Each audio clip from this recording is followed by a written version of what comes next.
Hey y'all, I'm back with another video. I'm trying the TGIN Rose Water Leave-In Conditioner and Styling Gel again for a wash and go. This time I'm talking to you guys step by step on how to do this wash and go. We are starting off detangling the hair.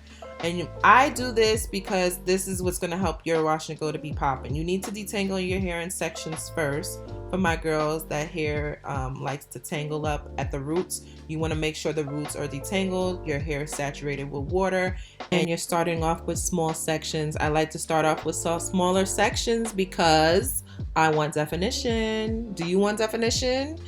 If you want definition, start off with smaller sections.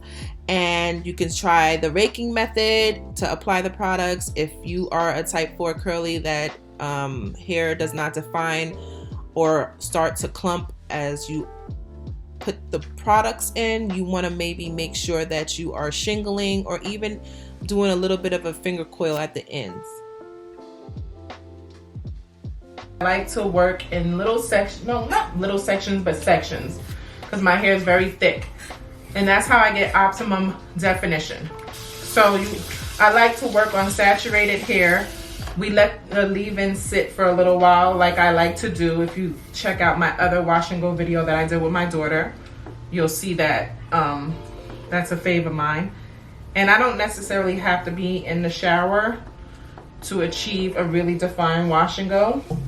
I start off by smoothing the products on my hair, starting with the ends and working my way up. I like to rake it too to make sure that it's evenly distributing around my curls so that my curls sculpt really well. In the front, I like to shingle it a little bit with a little bit of a finger coil because my front of my hair is much looser. If you notice in the back, I kind of like raked it in a little bit, but the front is a little looser, so I like to play around with it a little bit.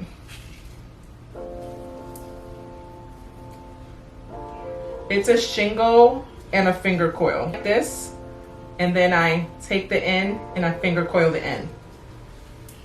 And this is only for the front of my hair. I have many different textures, as do some of you. So this technique works for the front of my hair, and you'll see as I do my hair, I do different techniques. Doing this will make your hair shrink a little bit more, but I don't mind. So this is my side of my hair.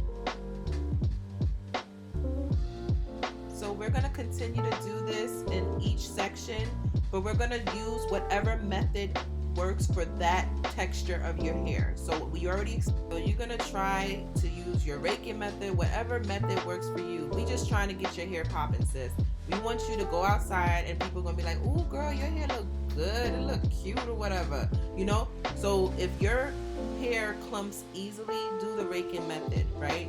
If it doesn't, if it has issues with popping, that curl is not just popping on its own, you may want to shingle it. If that doesn't work and you still don't see your curl sculpting, you may want to try to finger coil the ends.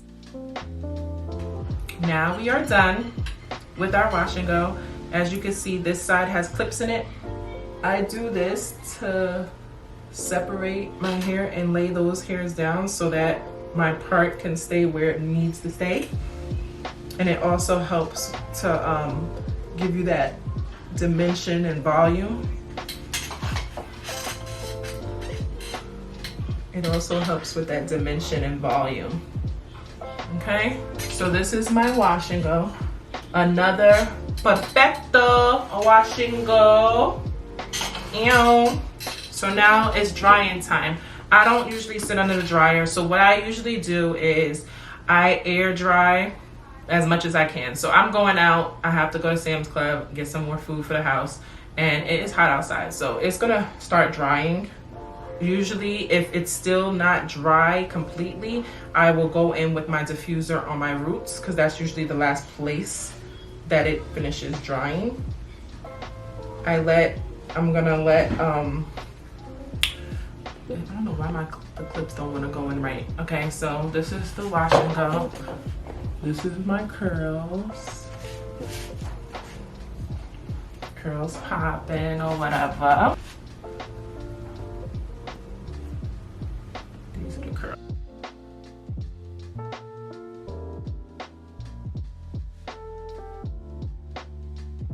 Now that my hair is dry, I'm gonna go on with my favorite oil, whatever oil of choice. You do not have to use this castor oil. I've been using castor oil recently. I don't know why, I just been feeling like it. So I'm using the mango castor oil, and I use my praying hands methods to stretch my roots. It helps a lot with stretching it before I go in with the pick, and it also does not mess with the ends of my curls. My curls will stay defined, and I just basically stretch it with. So you guys see how I smooth the oil to break my cast? That's how I do it. I use the praying hands method to break my cast. Now I'm just going to stretch my hair by pulling the ends gently and using my pick at my roots to fluff it, to give it some shape.